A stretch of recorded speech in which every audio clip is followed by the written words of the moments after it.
मेघवाल जी ने कहा कि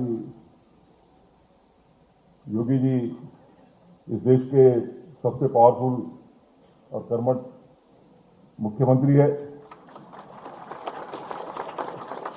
मैं कहना चाहूंगा कि इलाहाबाद की भूमि पावरफुल लोगों की है। योगी जी तो पावरफुल है ही, मगर हमारे मित्र जो विक्रमनाथ जी है वो आज के भारत के जो सबसे मजबूत और पावरफुल जज है।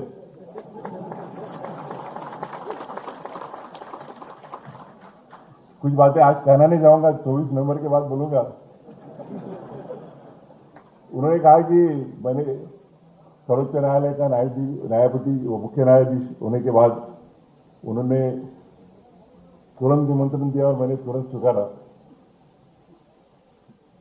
1-1.5 साल के पहले बॉम्बे में एक फंक्शन हुआ था, विनीत भाई भी थे, मुरारी भैया भी थे। तो उन्होंने उस समय कहा था कि मैं जो भी कहूंगा सच कहूंगा और सच के सिवा कुछ कहूंगा नहीं। पर आज उन्होंने सच नहीं बोला। मैं चीफ जस्टिस ऑफ इंडिया होने के पहले ही उन्होंने बोला था कि आप 14 तारीख को शपथ लेंगे, उसके बाद में पहला ऑफिशियल प्रोग्राम आपको प्रयागराज में मेरे हाईकोर्ट की जो बिल्डिंग नहीं बन रही उसके उद्घाटन के लिए आना पड़ेगा। और नहीं बोलने की मुझमें हिम्मत नहीं थी। 30 तारीख के पहले कॉलेजियम कराना था।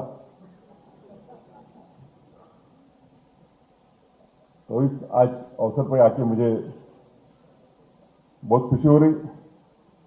आज संयोगवश अहिल्याबाई होलकर जिन्होंने 300 साल पहले भारत में एक सामाजिक न्याय की भावना से जो महत्वपूर्ण कार्य किया, उनकी जयंती के अवसर पर आज इस भवन का उद्घाटन हो रहा है। ये हमारे सबके लिए एक गौरवशाली बात है।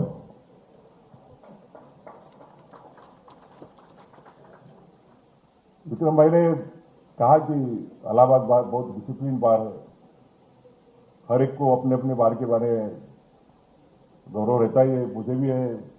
मेरा जो नागपुर बार है वो वन ऑफ द बेस्ट बार है।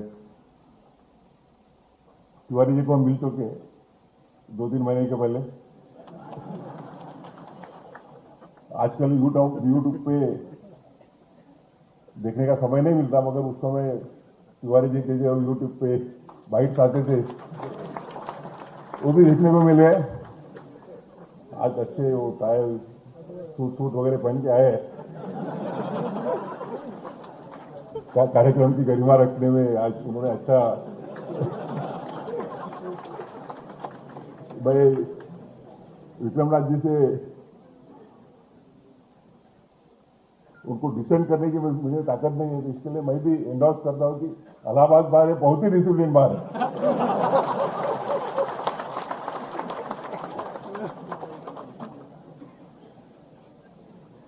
प्रयागराज की जो भूमि है, उत्तर प्रदेश का जो इतिहास है, वो एक गरिमाई ऐसा इतिहास रहा हुआ है। इसी भूमि में और विधि क्षेत्र में तो इलाहाबाद का नाम स्वर्णाक्षर में लिखा जाता है। जो स्वतंत्रता के पूर्व प्रिवी काउंसिल के जमाने में भी जो देश के चंद वकील सबसे अच्छे वकील गिने जाते थे, उनमें मोतीलाल नेहरू जी, जवाहरलाल नेहरू, तेज बहादुर पप्पू, सैयद मिर्जा हसन रिजवी, ऐसे अनेक कानूनी विद्वानों का नाम लिया जाता है।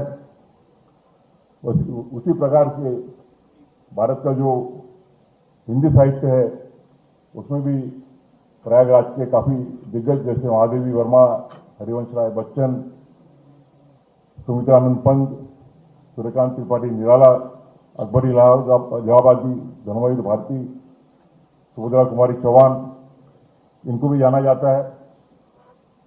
भारत के स्वतंत्रता के इतिहास में चंद्रशेखर आजाद जी के बलिदान को पूरा देश मानता है। उन्होंने जो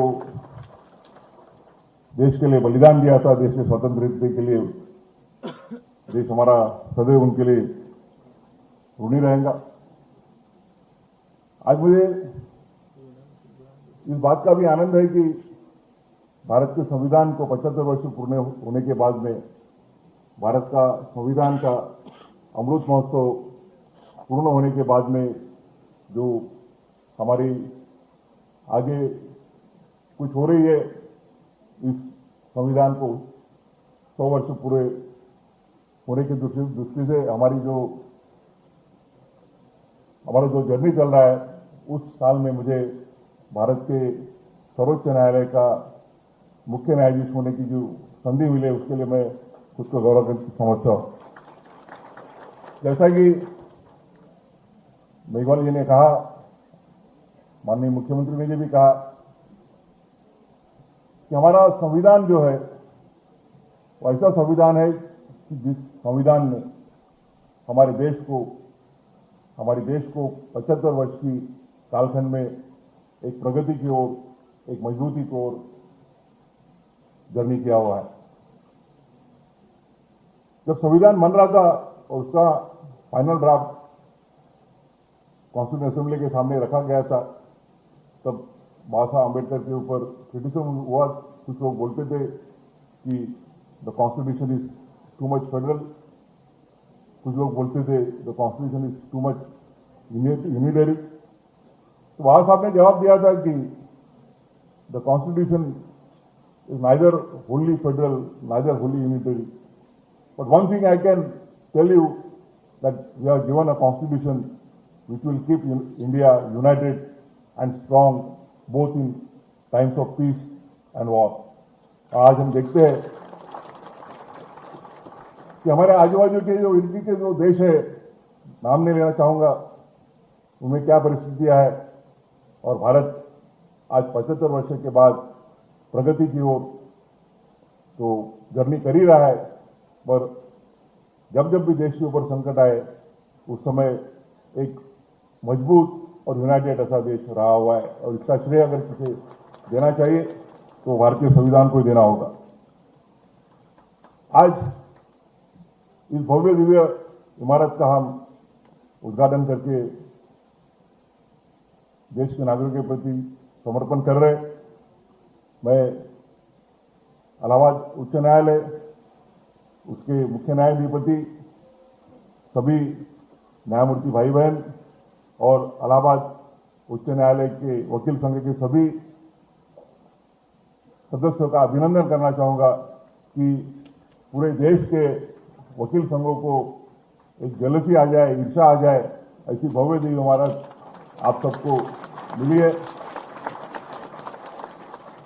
मैं काफी देश में काफी घूमता रहता हूं, बाहर भी घूमता रहता हूं, और मेरे नॉलेज में इतनी बड़ी इमारत जो वकीलों के लिए, अधिवक्ता के लिए इतनी बड़ी फैसिलिटीज दे रही है। 2300 के ऊपर चैम्बर है, 2300 के ऊपर 4 पहिया वाहनों का पार्किंग है, 1600 के ऊपर 2 पहिया टू व्हीलर्स का पार्किंग है। इतनी बड़ी इमारत, इतनी सुविधायुक्त इमारत मेरे नॉलेज में पूरे वर्ल्ड में भी नहीं होगी, और इसके लिए मैं आप सबका अभिनंदन करना चाहूंगा।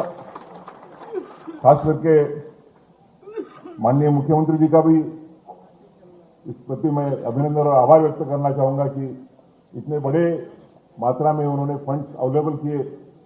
हरदम कहा जाता है कि judiciary has neither the power of sword, neither the power of money, the power of purse, और जब तक एग्जीक्यूटिव फंड देती नहीं, तब तक इतने बड़े इमारत का निर्माण हो नहीं सकता। और इसी के साथ में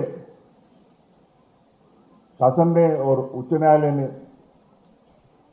सिर्फ जजेस का ही नहीं, सिर्फ न्यायमूर्ति का ही नहीं, सिर्फ वकीलों का ही नहीं, और उसी समय जो वादकारी है, जिनके लिए हम कार्य करते हैं, उनका भी ख्याल रखा है। ये काफी हर्ष की बात है। अभी हमें बताया गया कि बाजू का जो भूखंड है, वहां पे नजदीकी पीरियड में एक बड़ा निर्माण होगा, जिससे जो वादकारी यहाँ आते हैं, आज मुख्यमंत्री जी ने कहा कि वो अभी तक जो आते थे तो उनको दिन में चांद तारे दिखते थे, उनके लिए भी बड़ी सुविधा निर्माण करना, उसमें फिर जो विकलांग है, जो डिफरेंटली एबल्ड है, जो महिलाएं हैं, जो अपने बच्चों के साथ आती है, उनके लिए क्रेच करना वगैरह, ये सब बातें दिखाई देती है कि हम सिर्फ कार्य करते हैं तो वकीलों के लिए या न्यायमूर्ति के लिए नहीं, तो इस देश का जो नागरिक है, जो इस देश का नागरिक न्यायपालिका में उसके ऊपर जो अन्याय हुआ है वो अन्याय दूर करने के लिए आता है, उसका भी ख्याल किया जाता है।